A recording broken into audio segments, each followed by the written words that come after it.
It don't care whether I'm good or not. It don't care whether I snore or not. It don't care which God I pray to. There are only three things in this world with that kind of unconditional acceptance: dogs, donuts, and money. Only money is better. You know why? Because it don't make you fat and it don't poop all over the living room floor. There's only one thing I like better: other people's money. Tentu kita semua tahu uang. Mata uang yang jadi patokan di dunia adalah US dollar. Bisakah Anda mencetak uang dolar? Tentu tidak bisa. Hanya ada satu lembaga di dunia ini yang punya hak monopoli untuk mencetak uang dolar. Bank Sentral AS, yakni Federal Reserve Bank.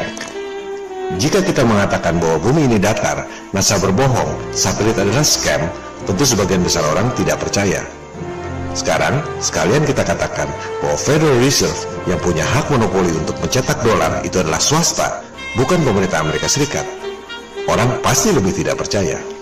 Lupakan sebentar soal NASA atau satelit. Ada swasta seperti Anda, tapi punya hak monopoli sebagai satu-satunya lembaga yang berhak untuk mencetak uang dolar.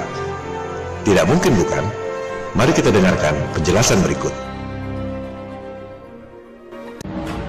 In order to begin to understand how our financial system works, we need to go back to the early 1900s, 1910 to be exact. Everyone at some point in their lives has heard of the Federal Reserve, but most likely don't understand what it is or how it works. The Federal Reserve, referred to as the Fed, is a central bank that many economists refer to as the biggest robbery ever enacted on the American people. Stop. Konteks pembahasan kita adalah apakah betul ada sekelompok kecil orang bisa menipu dunia.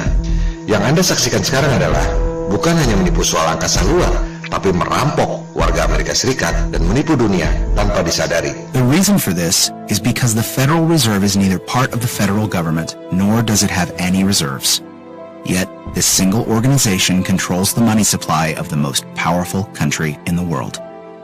On December 23, 1913, 2 days before Christmas, when most people in Congress were home with their families, the Federal Reserve Act was signed into law by President Woodrow Wilson. That single act, however small it may seem, transferred the control of our monetary system from our government into the hands of some of the wealthiest men in our country. Putting into law the Federal Reserve Act gave unlimited power to a few wealthy banking institutions in America. Disitulah kelihayan elit global. Mereka tahu cara mencuri start di Kongres sehingga RUU bisa disetujui. Tahun 1913 itu belum ada media online. Telepon pun masih jarang sehingga mereka bisa melakukan itu. Apakah tidak ada senator yang tahu dan protes? Tentu ada. Senator Charles Lindbergh Sr. adalah senator yang sangat disegani dan punya integritas yang hidup di zaman itu. Ia dikenal bukan hanya sebagai politisi ternama, tapi juga seorang pejuang yang berani melawan mafia di Minnesota. Lewat bukunya, Banking and Currency and the Money Trust, Lindbergh menulis, ketika Presiden menandatangani undang-undang itu, pemerintahan bayangan yang dijalankan oleh kekuatan moneter menjadi sah. Kejahatan pidana legislatif terburuk sepanjang masa terjadi akibat diberlakukannya undang-undang perbankan ini. Selanjutnya, Senator Lindbergh menulis, sistem ini adalah swasta, dijalankan hanya untuk memperoleh keuntungan yang sebesar-besarnya dengan menggunakan uang orang lain. Other people's money. The Fed has the power to issue currency, manipulate interest rates, and run secret bailouts. Yet Congress and the President are not allowed full oversight over this powerful organization. When testifying before Congress in 2009, Fed Chairman Ben Bernanke refused to disclose which institutions received trillions of dollars in these bailouts and loans, or give our representatives details about what deals were being made. So my question to you is, will you tell the American people to whom you lent $2.2 trillion of their dollars? Will you tell us who got that money and what the terms are of those agreements? Hundreds and hundreds of banks, any bank or that has access to the U.S. Federal Reserve's discount. Tell us who they are. No. Anda lihat dengan mata kepala sendiri Gubernur Bank Sentral ketika ditanya DPR kepada siapa dibagikan uang 2,2 triliun dolar atau 29.000 triliun rupiah itu diberikan, bisa menolak dan tak mau menyebutkan. Kebohongan NASA dan satelit adalah soal kecil dibanding soal ini. Apa dampak dari bailout di Amerika itu? Semua mata uang nilainya jadi turun. Gaji Anda boleh sama, tapi 1 juta rupiah sebelum dan sesudah bailout beda nilainya. Ini yang namanya perampokan, bankster, jauh lebih kejam dari rampok bank bersenjata. The problem is we have a privately owned central bank system in the United States disguised as a government-owned system. Now, if you look in the telephone book here in the Washington, D.C. area, you look up for Federal Reserve in the blue government pages, it's not there. It's in the white pages right next to Federal Express. It's a privately owned central bank.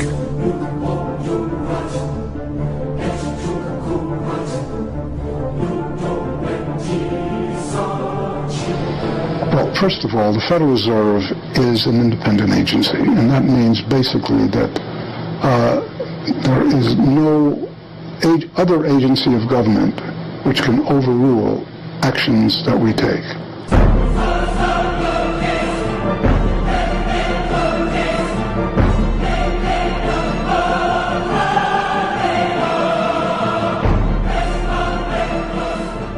Under this fractional reserve scheme, we inevitably become debt slaves to a ruling class of financial elite, not because they are better or smarter than anyone else, but because they have rigged the system to benefit themselves at the expense of most people on the planet. Menciptakan sistem yang menguntungkan mereka, itulah kata kuncinya. Sama seperti soal satelit, bukan berarti yang beli satelit itu bodoh, tapi karena sudah menjadi sistem yang utuh, orang pikir itu nyata. Jadi bukan masalah bodoh atau pintar, tapi masalah sistem. Orang tak sadar mengikuti sistem yang menguntungkan mereka.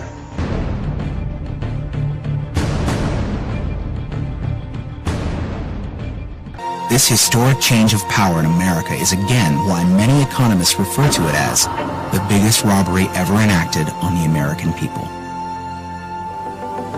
Bukan saya ngomong loh, 2 kali kalimat itu dia katakan. Ketika di episode 6 saya mengatakan NASA mencuri uang Anda, mungkin banyak yang kaget.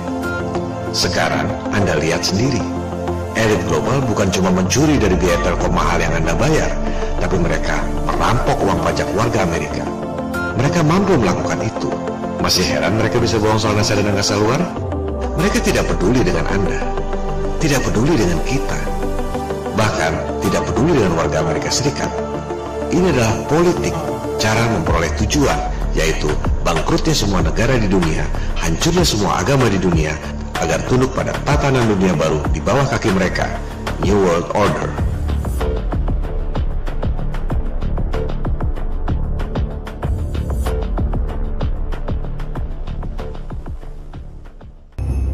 So, bagaimana bisa ada segelintir elit yang begitu kaya, berkuasa, dan jahat? Pada episode-episode lalu, kita sudah membahas timeline akar historis dari mulai Raja Nimrod tahun 2200 sebelum Masehi, Merovingian, dinasti Raja Prancis pertama, abad ke-5, Knights Templar, abad ke-11, The Medici, Godfather yang melahirkan abad pencerahan Eropa di abad ke-14. Kita sudah membahas bagaimana Knights Templar, sekelompok tentara miskin di Prancis yang logonya 1 kuda 2 orang, bisa menjelma jadi The Bank of Europe dengan kekayaan yang luar biasa lewat bisnis perang. Begitu pula dengan The Medici yang lahir sebagai anak pedagang lokal biasa di Florenza, Italia, bisa menjadi Godfather abad pencerahan yang mengasuh anak-anak muda berbakat seperti Michelangelo, Leonardo da Vinci, Galileo, dan lain-lain. Sejarah kembali berulang, kali ini di Frankfurt, Jerman. Tahun 1769, ada seorang bankir pedagang emas yang tinggal di ruko lantai 5. Namanya Mayer Amsel Bauer. Ia penganut aliran mistik Freemason. Ia memasang jimat perisai merah, Rothschild dalam bahasa Jerman. Lafal Inggrisnya Rothschild. Ia pun berganti nama menjadi Mayer Amsel Rothschild. Melalui pergaulan secret societies, bankir dan pedagang emas itu menjadi kepercayaan salah satu keluarga terkaya di Eropa, monarki terkaya di Jerman, Pangeran William IX Hesse-Kassel. Ia adalah cucu Raja George II di Inggris, sepupu Raja George III, keponakan Raja Denmark, dan ipar Raja Swedia. Bisnis Pangeran William IX Hasse-Kassel ini adalah penyedia tentara bayaran. Dari sinilah Rothschild belajar bahwa perang adalah proyek, perang adalah uang. Maka Rothschild menjadi bankir pedagang emas yang juga berbisnis perang. Dari sini pula lah Rothschild belajar bahwa bisnis kredit yang paling menguntungkan adalah memberi hutang kepada raja-raja. Karena di samping memiliki aset yang banyak, para raja pun memiliki pendapatan yang pasti, yaitu pajak rakyat. Royal Kingdom memperoleh pendapatan dari royalty. Satu hal yang tak diajarkan di sekolah, di Eropa dan di negara-negara maju, yang namanya bank sentral yang punya hak mencetak uang di sebuah negara adalah swasta. Raja-raja dari zaman Knights Templar memang biasa berutang pada para bankir. Tradisinya memang begitu. Tak ada kerajaan zaman dulu yang mengurus moneter. Kerajaan hanya mengurus royalti. Urusan peredaran uang diserahkan pada ahlinya, bankir swasta. Bank sentral modern pertama di dunia adalah Bank of England. Didirikan tahun 1694. Milik swasta berdasarkan konsesi dari King William of Orange. Bank sentral Prancis didirikan tahun 1716, milik swasta. Dinasionalisasi 2 tahun kemudian. Diswastakan kembali tahun 1800. Dinasionalisasi lagi tahun 1946, diswastakan kembali tahun 1993 bersamaan dengan terbitnya euro. Jadi jangan heran jika Bank Sentral Amerika Serikat itu swasta. Federal Reserve adalah bank sentral swasta ketiga di negara Amerika Serikat. Sebelumnya, pernah ada 2 kali bank sentral swasta di Amerika. First Bank of US dan Second Bank of US. Kita akan membahas soal ini nanti. Dengan menggunakan uang Pangeran William IX, bisnis keuangan Rothschild berkembang pesat dan mulai menjadi sentra keuangan Eropa dan kelak Amerika. Untuk menancapkan kuku kerajaan bisnis keuangannya, Mayer Amschel Rothschild mengirim 5 putranya ke 5 negara utama di Eropa: Jerman, Austria, Inggris, Italia, dan Prancis. Putra pertama, Amschel Mayer Rothschild, tetap di Jerman. Putra kedua, Salomon, dikirim ke Vienna dan mendominasi bisnis keuangan Austria. Nathan Rothschild, putranya yang paling cerdas dan dominan, dikirim ke London dan menguasai bisnis keuangan di Inggris. Karl dikirim ke Napoli, Italia, dan Jacob dikirim ke Paris, Prancis. Mayer Rothschild mewariskan bisnis kepada 5 anak di 5 negara ini dengan ritual masonik yang menggunakan ayat-ayat kitab Zabur atau Mazmur, yaitu Psalm 127. Ayat ini dulu digunakan oleh Nabi Daud ketika mewariskan kerajaan kepada Nabi Sulaiman. 1 Mei 1776, Rothschild membentuk kelompok satanik bernama Bavarian Illuminati. Bavaria adalah wilayah Jerman Tenggara. Lokasinya dekat 2 dari 5 wilayah operasi Rothschild, yaitu Frankfurt dan Vienna, Austria.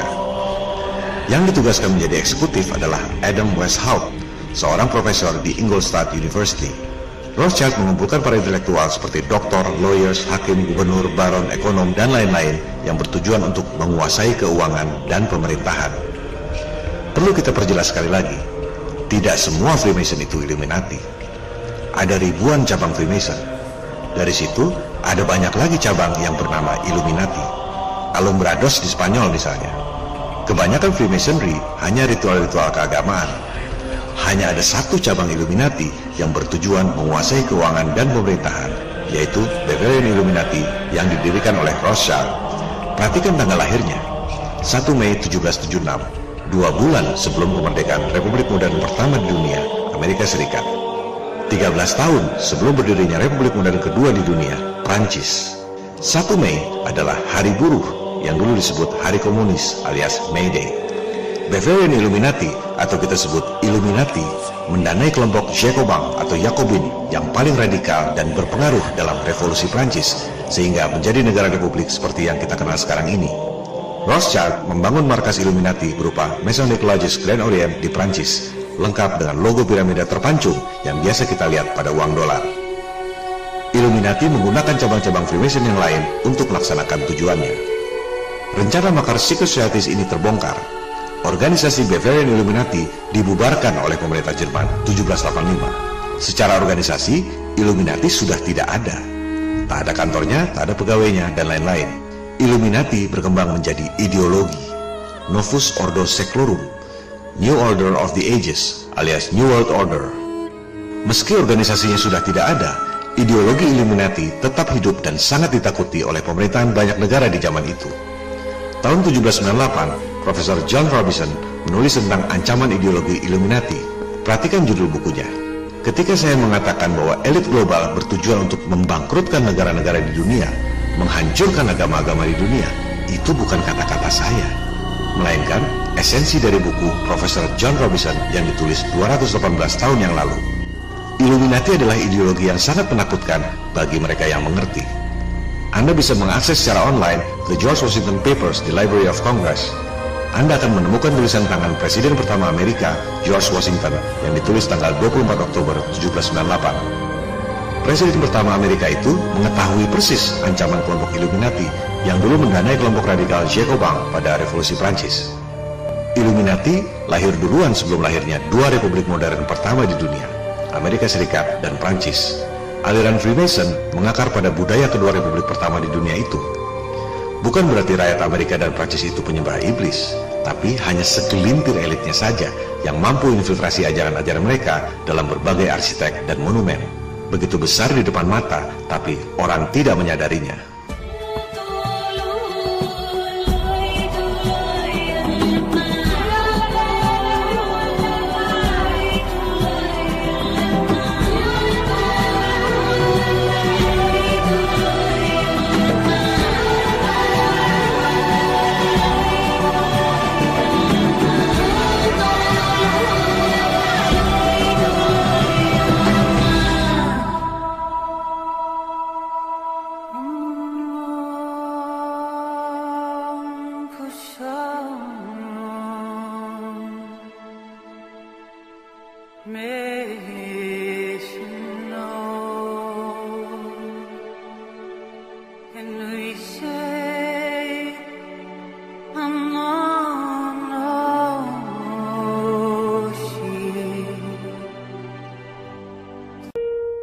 Anda lihat sendiri tulisan tangan Presiden George Washington yang disimpan di Library of Congress.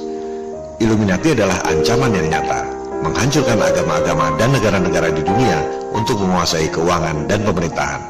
Zaman itu, orang melihat sendiri bagaimana Illuminati sukses mendanai kelompok Jacobin sehingga berhasil mendirikan Republik Prancis.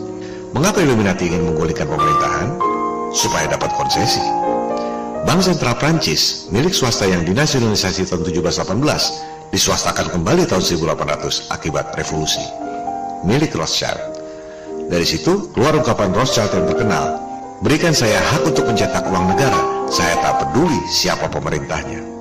Dari bisnis bank sentral yang punya hak monopoli cetak uang negara, dikombinasi dengan bisnis perang untuk menggulingkan pemerintahan, kekayaan Rothschild sudah tidak terbendung. Ketika perang Napoleon meletus, Rothschild mendanai kedua pihak yang berperang. Nathan Rothschild di London membiayai Inggris lewat hutang. Jacob Rothschild di Paris membiayai pihak Napoleon lewat hutang. Rothschild bertaruh di atas dua kuda yang berperang. Pihak manapun yang menang, Inggris atau Prancis, sudah pasti Rothschild yang menang. Bank sentral pertama di Amerika didirikan tahun 1791, The First Bank of US, milik Rothschild. Konsesi 20 tahun sampai 1811. Rothschild masuk lewat agennya, yaitu Alexander Hamilton, Menteri Keuangan Amerika pertama di era Presiden George Washington. Dari sejak berdiri sebagai negara republik, Bank Sentral Amerika tahun 1791 adalah swasta. Tiap dolar yang dicetak adalah utang pemerintah Amerika kepada para bankir swasta. Sejak Republik Amerika Serikat berdiri. Ini bukan kata saya, Anda baca sendiri, itu kata Departemen Keuangan Amerika. Semua data ada di depan mata, tapi kebanyakan orang ignorant.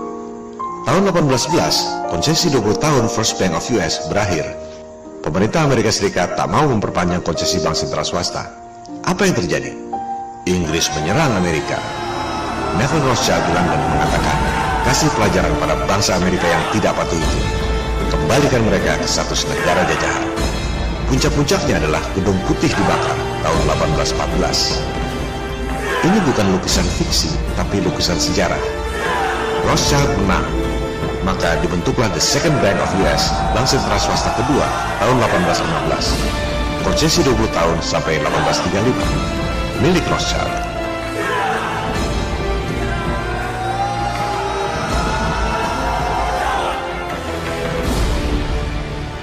Tahun tahun 1815 itu, Rothschild sudah menjadi keluarga terkaya di dunia. Tidak tertandingi, tapi ambisinya belum selesai. Berikan saya hak untuk mencetak uang negara, saya tak peduli siapa pemerintahnya. Itulah ideologi Illuminati. Bank sentral Inggris, Prancis, dan Amerika belum cukup untuk Rothschild. Ia ingin membuat mata uang tunggal Eropa. Ia tahu semua negara di Eropa berutang padanya. Itu yang menjadi kekuatan Rothschild untuk menekan agenda pembentukan mata uang tunggal Eropa. Lewat Kongres Vienna 1814-1815, Rothschild mengundang raja-raja Eropa untuk membentuk mata uang tunggal Eropa. Ketika euro beredar tahun 1993, banyak orang kaget. Padahal Rothschild sudah berusaha mewujudkannya 180 tahun sebelumnya. Semua raja di Eropa sulit menolak proposal Rothschild karena semua raja berutang padanya. Kecuali satu, Tsar Alexander I Rusia yang tak pernah punya hutang padanya. Tsar menolak proposal Rothschild. Maka rencana penerbitan euro tahun 1819 pun kandas. Rothschild bersumpah akan membunuh Tsar beserta keluarganya. Sumpah Rothschild ini terwujud 102 tahun kemudian. Tsar Nicholas II beserta keluarganya dibunuh oleh rejim komunis binaan Rothschild.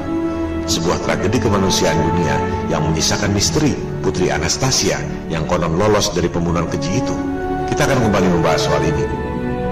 Tahun 1848 ada 3 hal bersejarah yang dilakukan keluarga Rothschild yang merubah dunia untuk selamanya. Pertama, Rothschild mendanai agen Illuminati, Giuseppe Mazzini, untuk memimpin revolusi Italia. Perang adalah uang. Mazzini dikenal sebagai pionir rejim fasis di Italia yang kelak diikuti oleh fasisme Hitler di Jerman. Dari sepak terjang Mazzini kemudian lahir istilah mafia. Mafia adalah singkatan dari Mazzini Autorizza Furti Incendi Avvelenamenti. Indah sekali kedengarannya, yang artinya Mazzini memenangkan pencurian, pembakaran, dan peracunan. Itulah mafia. Jika mafia ditakuti di seluruh dunia, Rothschild adalah cukong yang mendirikan sejarah mafia di dunia. Bukan cuma gangster, tapi jauh lebih kejam, bankster. Kedua, tahun 1848 itu, Rothschild mendanai pembuatan master plan bagaimana agar kelompok kecil orang bisa menguasai dunia lewat perekonomian. Nama platformnya The Protocols of Zion. Ketiga, masih di tahun 1848 itu, Rothschild mendanai pembuatan master plan untuk menjatuhkan Tsar Rusia. Maka ditunjuklah cucu sepupu istri Nathan Rothschild untuk membuat doktrin komunis, Karl Marx. Orang berpikir Karl Marx adalah orang Jerman atau orang Rusia. Padahal ia adalah orang Yahudi, putra dari Herschel Mordecai. Karl Marx tak ada hubungannya dengan negara-negara komunis. Ia hanya menulis buku untuk memprovokasi kaum buruh dan proletar di Rusia agar berontak dan membunuh Tsar Rusia sesuai sumpah Nathan Rothschild. Maka dibakarlah kemarahan kaum buruh dan proletar di Rusia. Janji-janji sorga bahwa sistem komunis akan membawa kesejahteraan bagi kaum buruh dan tani. Ia tak peduli bahwa sistem itu akan gagal.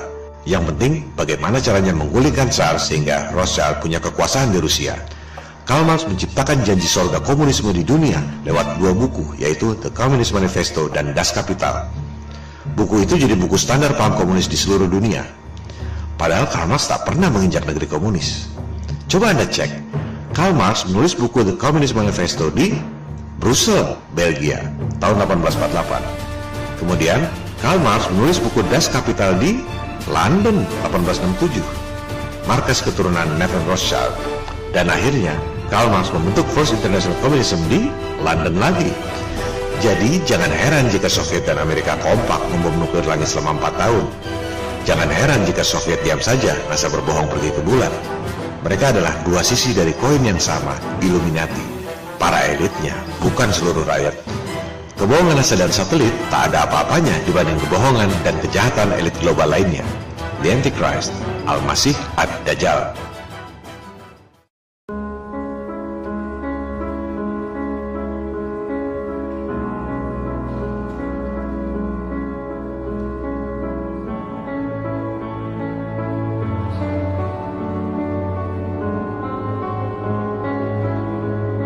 Untuk menancapkan kuku di Amerika, Rothschild mengirim seorang agen, Jacob Schiff, yang dijuluki The God of Wall Street. Jacob Schiff kemudian membiayai semua konglomerat Amerika saat ini. Rockefeller, JP Morgan, Citibank, Wells Fargo, US Steel, semua lahir dari tangan agen Rothschild yang brilian ini. Jacob Schiff, The God of Wall Street. Dari sinilah lahir apa yang kita sebut sebagai elit global. Sejak awal abad 20 itu, Rothschild lebih banyak ada di belakang layar. Yang tampil dominan adalah Rockefeller dan JP Morgan. Jangan harap lihat nama-nama mereka sebagai daftar orang terkaya dunia versi Forbes, Fortune, dan lain-lain. Itu semua dihitung dari pajak. Elit global justru menyembunyikan aset-aset mereka. Mereka yang punya bank-bank di Swiss, Cayman Island, dan lain-lain. Surga penyimpanan uang bagi para koruptor dan mafia. Seperti dijelaskan di awal, setelah konsesi Second Bank of US berakhir 1835, Amerika tak lagi memiliki bank sentral. Uang dolar diterbitkan oleh bank-bank daerah dan oleh pemerintah. Bagaimana caranya supaya Amerika punya bank sentral swasta lagi? Elit global menerapkan strategi menciptakan kekacauan untuk mengegolkan agenda. Order out of chaos. Taktiknya adalah problem, reaksi, solusi. Bikin problem atau krisis. Rekayasa reaksi, propaganda lewat media. Dan pura-pura menawarkan solusi. Padahal solusi itu adalah agenda yang sudah dirancang dari awal. Bankster ini sama seperti preman pinggir jalan. Bagaimana caranya supaya preman dapat duit dari kendaraan yang lewat? Dia bikin problem, tebar paku di jalan. Begitu ada kendaraan kempes, bannya kena paku, dia bereaksi, pura-pura menawarkan solusi, jasa tambal ban, sambil getok minta harga tinggi. Padahal memang itu agendanya dari awal. Taktik membuat bank sentral swasta persis seperti itu. Amerika sudah 75 tahun tak punya bank sentral sejak dibubarkan tahun 1835. Bagaimana caranya supaya ada bank sentral swasta lagi? Problem, reaction, solution. Tahun 1907 mereka bikin problem. Jacob Schiff pidato di Kongres, kalau tak ada bank sentral maka perekonomian Amerika akan runtuh. Setelah itu JP Morgan dan Rockefeller bikin isu seolah-olah ada bank yang kesulitan likuiditas. Terciptalah ras beneran, Panic 1907. Begitu mudahnya membohongi orang-orang sebab JP Morgan dan Rockefeller memiliki media-media cetak. Rakyat Amerika panik, tercuci otaknya. Memang betul harus ada bank sentral, pikir mereka. Maka ditunjuklah Nelson Aldrich, mertua Rockefeller, sebagai ketua komite penyusunan undang-undang bank sentral di Senat. Cerita selanjutnya adalah apa yang Anda saksikan di awal episode ini. Itu sebabnya Undang-Undang Federal Reserve 1913 disetujui. Janji sorga untuk menstabilkan moneter dan mengembangkan bisnis. Hasilnya, langsung Perang Dunia I beberapa bulan kemudian, 1914. Tak akan ada Perang Dunia jika tak ada yang mendesain. Order out of chaos. Problem, reaction, solution. Apa agenda rekayasa Perang Dunia I? Dendam lama Rothschild. Gulingkan kerajaan Rusia. Bunuh Tsar beserta keluarganya. Sebuah negara tak bisa disebut sebagai negara yang berdaulat jika tak ada pengakuan dari negara lain. Begitu pula dengan negara baru, komunis Uni Soviet. Coba Anda cek, negara mana yang pertama kali mengakui kedaulatan Uni Soviet? Inggris, tahun 1922. Negeri Nathan Rothschild. Sumpahnya terkabul untuk membunuh Tsar beserta keluarganya. Soviet adalah negara rekayasa ciptaan Rothschild lewat paham komunisme yang diciptakan oleh cucu sepupu istri Nathan Rothschild, Karl Marx. Jadi jangan heran jika Soviet dan Amerika Serikat kompak, sama-sama bikin space program palsu. Program angkasa luar dibutuhkan oleh para elit di Amerika dan di Soviet supaya anggaran defisit dan utang pada bank sentral swasta. Mereka tak peduli dengan rakyatnya. Begitu Soviet bangkrut tahun 1989, coba lihat apa yang dikatakan oleh Presiden Gorbachev, New World Order. Dunia ini panggung sandiwara, ceritanya mudah berubah. Masih heran mereka bohong soal satelit? Bank adalah jantung perekonomian. Cetak duit yang banyak, salurkan kredit bunga rendah ke masyarakat.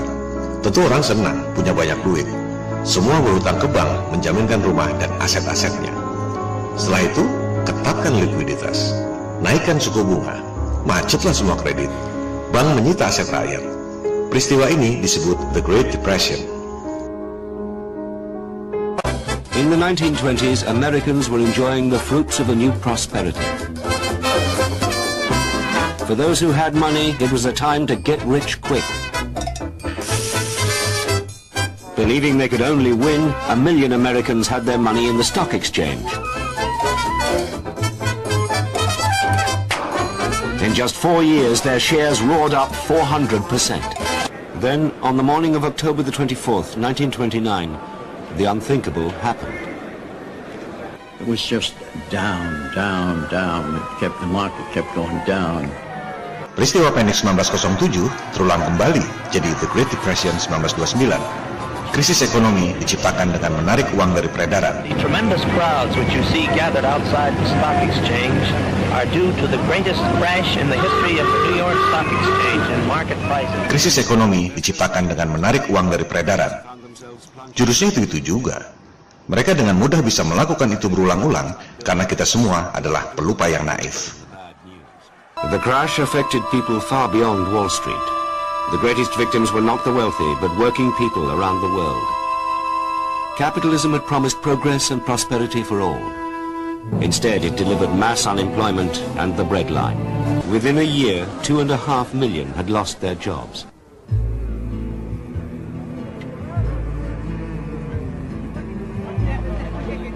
Laid-off men were driven to despair, victims of a process they couldn't understand. We haven't got no work, we can't get no work, we're looking for work. We can't get no work, but we will by someday in the future. Mereka tak punya belas kasihan. Mereka merasa ditakdirkan untuk menjadi Tuhan di dunia dan kita semua adalah budak-budaknya. Sekte iblis, Illuminati. In Chicago, the new poor tore the wooden blocks from the city streets to use as fuel.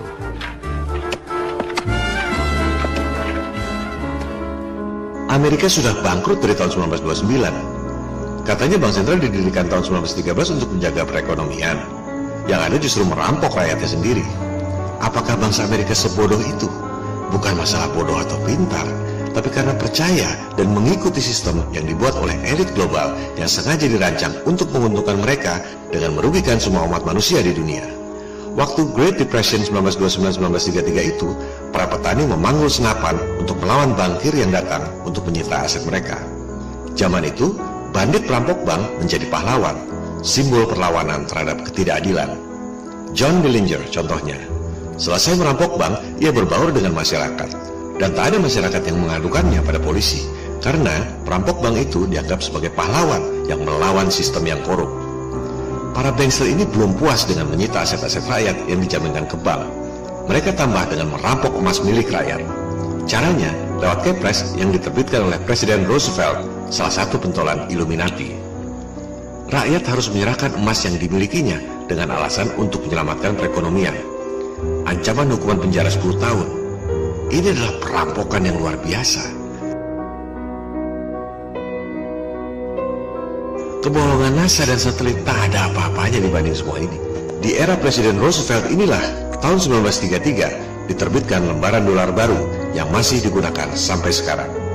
Piramida terpancung, All Seeing Eye, Dajjal bermata satu. Gambar-gambar itu bukan budaya Amerika. Jika Anda melihat kamus, Anda akan paham arti anagram, rahasia huruf kata yang diacak di beberapa kalimat.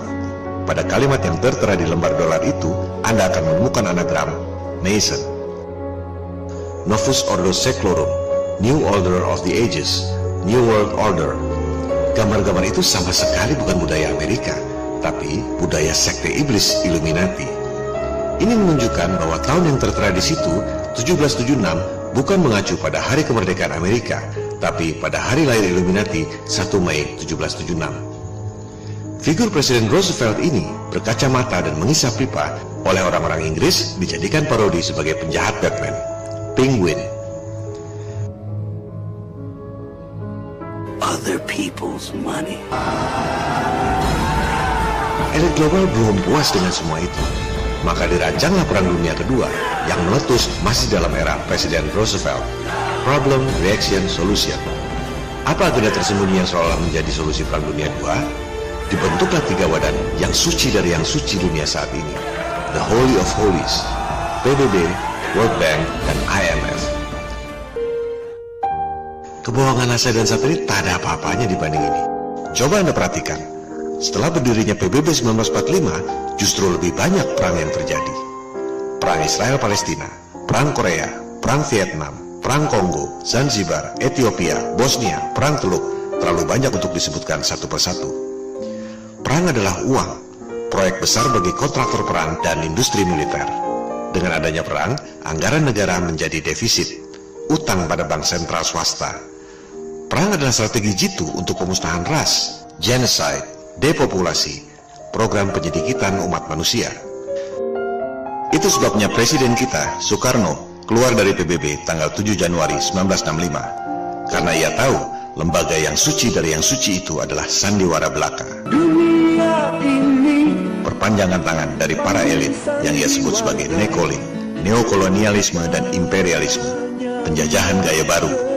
Gedung PBB yang megah di New York itu dibangun di atas tanah hibah dari Rockefeller tahun 1948 sebagai hadiah atas pengakuan PBB terhadap negara boneka Israel yang didirikan oleh para elit untuk memecah belah dua saudara keturunan Nabi Ibrahim, Bani Ismail dan Bani Israel. Coba Anda perhatikan, sejak ada World Bank dan IMF 1945, justru lebih banyak krisis ekonomi yang terjadi. Padahal jurusnya sama saja. Krisis ekonomi diciptakan dengan menarik uang dari peredaran. Persis seperti yang terjadi pada Panic 1907 dan The Great Depression 1929. Semua orang tahu, krisis moneter Asia 1998 terjadi akibat ulah spekulan. Mereka tak peduli mata uang Asia hancur, pabrik-pabrik tutup, PHK dan pengangguran. Dan betapa naifnya ketika George Soros datang ke Indonesia, orang menyambutnya dengan karpet merah dan mengeluh-elukannya sebagai orang kaya yang sukses. Ketika terjadi lagi krisis 10 tahun kemudian, 2008, orang sedunia kaget lagi. Padahal jurusnya itu juga. Ekonomi dibiarkan menggelembung, setelah itu dibuatkan memicu hingga semuanya runtuh. Sampai kapan kita mau jadi pelupa yang naif? NASA adalah bagian kecil dari sistem yang besar. Jadi bukan tiba-tiba NASA bohong sendirian. NASA adalah bagian dari konspirasi global. Mesin untuk membuat anggaran negara defisit sehingga harus hutang tiap tahun pada bank sentral swasta. NASA juga merupakan mesin bisnis yang ampuh, mengeruk duit rakyat sedunia lewat berbagai ilusi teknologi komunikasi. Jadi jangan salahkan orang yang beli satelit. Mereka beli dengan uang sungguhan, bukan bikin sendiri. Bagi elit global, jangankan cari uang dengan menipu satelit. Emas milik rakyat Amerika pun mereka jarah terang-terangan tahun 1933. Jangankan menipu satelit di angkasa yang tidak kelihatan, duit dolar di dompet Anda pun mereka bisa kibuli. Anda pikir dolar itu uang yang di-backup dengan emas, mata uang yang paling terpercaya di seluruh dunia. Padahal itu adalah surat utang kepada bank sentral swasta. Apa sasaran akhir dari elit global, Illuminati? Apa yang akan mereka lakukan dengan hutang-hutang negara yang sudah pasti tak akan bisa dibayar? Itu akan dijadikan senjata untuk memaksakan deal baru, mata uang tunggal dunia di bawah sistem yang mereka ciptakan. New World Order, One World Currency, One World Government. Mereka akan menanamkan chip di tubuh Anda. Paspor, kredit card, asuransi, dan riwayat kesehatan dimasukkan dalam chip itu sehingga Anda tak bisa menolaknya. Inilah yang dimaksud dengan Mark of the Beast. Jangan pikir ini science fiction. FDA di Amerika sudah menyetujui sistem chip ini. Jika melalui pemaparan ini Anda masih merasa bahwa PBB, World Bank, IMF, NASA adalah lembaga yang suci dari yang suci, lembaga penyelamat dunia yang terpercaya, maka pemaparan ini bukan untuk Anda. Silakan pegang apa yang Anda percaya. Tentang konspirasi bumi datar ini, tak ada yang memaksa Anda untuk percaya, dan tak ada yang berhak melarang Anda untuk percaya. Tak perlu bermental fasis seperti Hitler yang semua orang harus setuju dengan pendapatnya sendiri. Bebas-bebas saja. 90% adalah followers, mengikuti saja apa kata mayoritas dan otoritas. Yang membuat perubahan bukan followers yang mayoritas itu, melainkan justru sekelompok kecil orang. Jika lewat pemaparan ini Anda merasa bahwa mungkin ada kebohongan yang diterapkan dalam sistem, barulah kita membahas soal flat earth. Jadi berangkatnya dengan mempertanyakan sistem yang ada sekarang dulu, bukan tiba-tiba mengajukan teori baru. Flat earth adalah simbol perlawanan terhadap sistem yang zalim. Pada episode terakhir, realitas flat earth, kita akan simpulkan apa yang sebaiknya dilakukan. Kepada siapa sebaiknya flat earth didiskusikan, tak perlu pada semua orang. Setelah itu, kita akan simpulkan beberapa pertanyaan tentang flat earth, seperti matahari dan bulan, siang dan malam, pergantian musim, meteor, apa yang ada di perut bumi, dan lain-lain. Terima kasih.